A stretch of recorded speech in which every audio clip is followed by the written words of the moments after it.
fakkeenyaaf paartii adda bilisummaa Oromoo warra Daawud Ibsaatiin hoogganamullee dhiyeessuu danda'a. Paartii kaafaa wallee dhiyeessuu danda'a. Yeroo awwala bara taree fi mircaa bara taree san irratti fakkeenyaaf Baqqalaa fa'aa Jawaar fa'aa paartii kaafaa bakka bu'anii gisee duula na filadhaa geggeessan mirgi kennamee fi uummata keessa deemanii akka barbaadan mootummaallee waa jedhaa uummatallee kakaafataa turan. Paartiin adda bilisummaa Oromollee akkasumatti turte.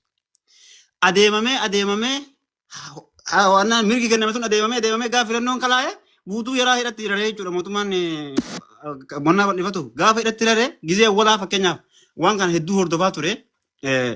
Kaafaa'oon gisee fakkeenyaaf kaafaa'oon abaa'oo gisee koronaan jiru sun filannoo na geggeeffamuun rakkoo miti maal jedhaa ture mootummaan gisee kanaan uummata kiyya dhibee dhiibbaa maal jedhee gisee san diide filannoo dheereffannaani gisee uummata kana hidhatti guure dafee filannoo kana geggeeffatee adda filatame jechuudha. Paartiin tokkochi Oromiyaa keessa harka hin jiru. Fakkeenyaaf paartii kam natti himta? Paartiin abaa'ollee keessaa bahe. Paartiin kaafaa'ollee hogganoonni keenya kasalaa uummata kanayyuu filachiisan kan filannuyyuu hidhaa jedhanii keessaa bahan. Mootummaan adduma mootummaaf hin jedhe mircaayyuun seen nagammaatti mootummaan kun mootummaa filatame hin jedhuun akka kiyyatti. Kanaaf mootummaan mirga kenneefi sobee uummanni keessa fiigee uummata keessa namni paartii hoogganu fa'aa mootummaa kana waallee jedhaa ture uummatallee kakkaafataa ture.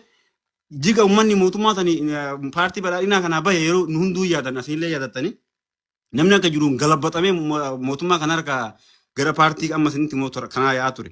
Mootummaan gara kanatti hidhatti ol cufee balbala cufee kophaa fi Oromiyaa keessa fiigee filatamee jechuudha. Kanaaf mootummaan hin ayyamuu akka nu barbaannu san silaa mootummaan filannoo haqaa geggeessee yaadni kee lakkee injifateera aangoo sii dabarsadhee mootummaan akkasitti hin kennu saniif biyya keessa dimokiraasii waan hin jirreefi falli isinillee mootummaa miti rakkoon uummata bira jedhattanii uummanni yoo gabbayee waa dubbate. Fakkeenyaaf maanguddoonni Oromiyaa deemanii Abiyyiin bira dhaqanii mootummaa Oromiyaa jalatti Abiyyi uummata keenya eegaa jiru uummata kana jalatti miidhamaa jira jedhanii gaafannaan Abiyyi tinarraan dubbatinaa shimalli tinarraan dubbatinaa anatu guddisee cinqaara ilma keenyaati jedhanii akkas dhagayan. Awwan akkasii dhagaye. Kanaa jedhee kanamni guddaa haasawuu dhagaye. Kanaafuu mootummaan rakkoo Oromoo keessa jiru mootummaa federaalaa nu beekaa jaalate. Kanaafuu mootummaa federaalaa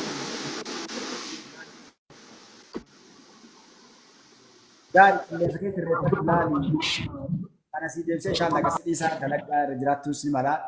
Isaatiinis deemee jira dhugaa laftee halkan qixxee eenyu bakka ammati paartii siyaasaa hidhee jettu mootummaan hin hiine takka jedhu yoo hidhellee fakkeenyaaf amma paartiin siyaasaa tokko yeroo boordii filmaataatitti galmaa'u namoota inni kaleeffatu jira.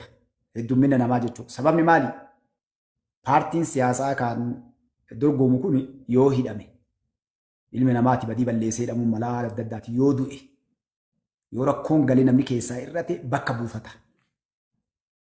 Yeroon mootummaan tokko nama mara hidhe jedhamu yoo fakkeenyaaf paartii san keessaa hogganoota olaanoo harka dhibbarraa harka fudhanuu inni hidhe namoota bakka buufatu biraa duubaa qabaachuu qaba. Osuma ta'e iyyuu namoonni hidhaman fakkeenyaaf adda bilisummaa Oromoo keessaa namoota hin beeku eenyu fayyadamu. Warri hidhaa jiru yoo dongoruu baadhee yeroo jarri hidhamanillee beekuu baadhee Mikaa'el fa'aa Abdii Raggaasaa fa'aa namoota 3-4 adda bilisummaa Oromoo Daawud Ibsaa akkasuma jennu adda bilisummaa Oromoo jedhuun adda bilisummaa Oromoo amman jiru. 2000 bira sin dabarre dhiifamallee naa godhi. Dhaabni tokko ni jira kan jedhan heeraaf seera uummata saniin bakka bu'ee qabaatee yoo jiraate kora sabaa taa'ee yoo deeme sun jalqaba. Wanni nu beekuu qabnu namoonni keenya dongoruu hin qabnu. Kaafaa olleen hin jirtu adda maqaa jira malee. Gaafas diyyasii deebi'uuf dhiifama. Gaafa sanii fakkeenyaaf kaafaa'oon gaafa mallasii hidhamaa turte. Hagaa eenyu dura taa isaanii Baqqalaa Garbaa irraa eegalee. Filmaata tokko keessaan baane dorgomaa turan.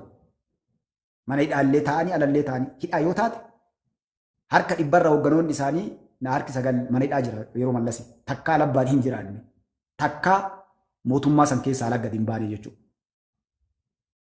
Harka ardii darbaa fi turan filmaata mootummaa mallas godhe guutuu filmaata darbaa fi turan.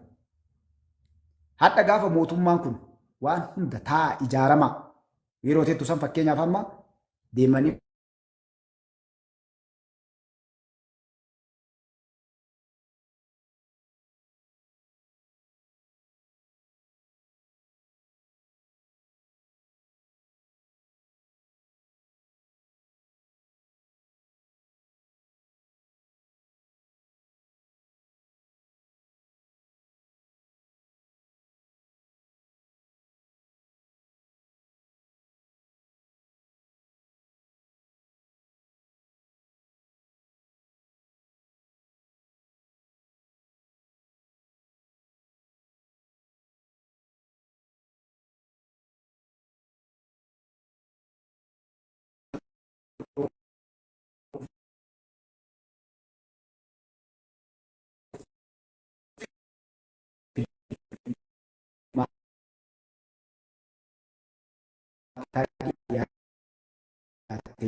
namni his speech jira.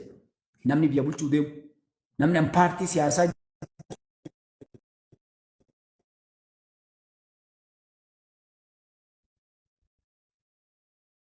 haga muummicha ministeeraatiin jecha hin jedhu abbaa isaa biraatiin waamu ilma mallasii jedhanii waan takkaa namni kun dalagame.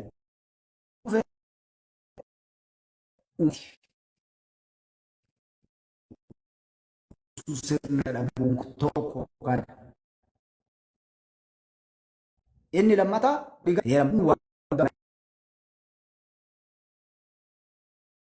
kolama qabaachuun heedkoortarii irraa maal ibsu bakka taa'ee irratti uummata ofii mari'achiisu waan dhugu.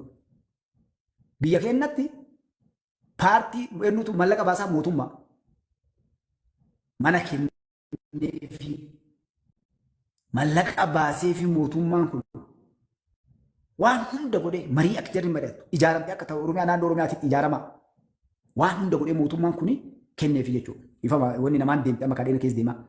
Maaltu dalagame re'amu? Maaliif san godhan? Mootummaa kana dandeettii fi humna waan ittiin qabneef diiguu hin dandeenyeef fincila kaasan. Fakkeenyaaf koronaa kaafte Itoophiyaa qofa jijjiiree yeroo filmaata addunyaa guutuu yeroo isa filmaata gubbaa dhufe. Biyyi jijjiireen filmaata adeemti. Maaliif? Uummata dhumata. Namni yoo naannoo koronaan itti argame dhiisi biyyoonni xiyyaara Itoophiyaa qofa tokko addunyaatti deemee waa dalagaa ture cufamee wanni hundi namni mana galee cufa Ameerikaa wanni hundi cufame namni baay'ee ol keessa hin deemu. Yeroo san keessa filmaannaa geggeeffamuu jedhan. Mootummaa kana obsanii waliin koronaan ni dabra. Maaltu isaan jedhe gaafas dhaqanii yoo gochuu malee kanarra fincilli ni ka'ee jechuudha. Tokko isa biraati. Mootummaa kanarra waan dalagamee amma yeroo qabu.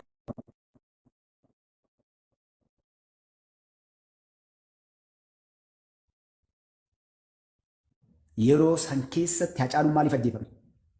Eenyu ajjeese?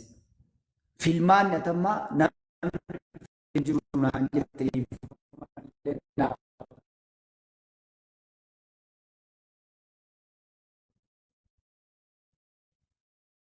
naasaa filmaan miti jedhee gabbayee addunyaan lallabatee jira hin jiru. Seenanii biyya keessatti wanna hirmaatan. Waan dhageettii simu jiru waan argee simaan. Namoonni kabraa fi kan jibbu akka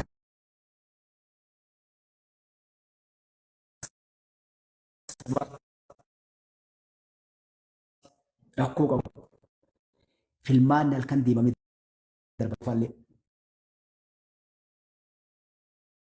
Namni gabbayee nama Oromoo dhufume kaafaa'oon ilmaan Oromoo akka hanguutti dhufne achi ta'a malee ilmaan Oromooti qabsaa'itiin namni keenya amma galtee fi dubbii. Maaliif gaafa mallasiin baane achi keessaa gaafa ilmi Oromoo araa kiiloo seenin dhaabbilee siyaasaa martuu gaara yaatee qawweellee fuute addi bilisummaa Oromoodhaa keessa turre nu. Corroqa dhuddee gaafa ilmaan Oromoo qabsooftu nu iyyaa ture uummanni Oromoo illee. Warri hayyuu jedhu kunillee waan dalagaa turan ni beenu dhiisisu as gubbaa jechuudha. As goranii bariyoo Dr. Abiy Ahmed nuyi gaafas dhaabbatan bariyoo muummicha ministeera ismu jabaa kana uummata Oromoo yoo qabatan yoo gaafas jarri waliin deemte bar yoo badaata illee irraa buuftee lafa kaa'inne osoo nam tokko nu dhageenye aabbichuu achii fuunee buufnee yookaan lammaa yookaan abbaan Oromoon filatte kaa'uu dandeenya osoo namaa nuun bi'een maaltu san godhuu dhorge jara beektaa dhiifama illee naa godhi ni beekan daawwiti illee akka gaarii beeka hunda isin namni hin beekne as keessa bakka lafa waliin dalaguu dhabuuf yoo ilaale malee ni beeka guutuu isin. Anamma abba dhiifama gaafadhu Oromoo fiixate maal naan jette namoonni dandeettii qaban hedduu jira jette wallaahi dhiifama illee naa godhan warri barate sun biyya bulchuu hin danda'an fagoo jirra maaliif biyya bulchuun baratanii kutaa laakka'uun muuxannoo qabaachuu Namni akka Oromoo taadha. Barbiyyi ka bulchu Oromiyaa qofaa Oromiyaa yoo ta'e namni kutaa lakka'ee dhufee nu bulcha. Baay'ee ilmaan Oromoo aadaa qabna safuu qabna wal dhageenya akka itti bulchitu qofa beeku barumsa qabaachuu. Qaadhee nu bulchaari. Sabaa sablammoota uummata 83 kana keessaa warra nu dhabamsiisuu deemu bulchaa jirra. Osoo dhaabbichuu ta'uu baatee adda bilisummaa Oromootu maqaa Oromootiin dhufnee Itoophiyaan diigamteerti.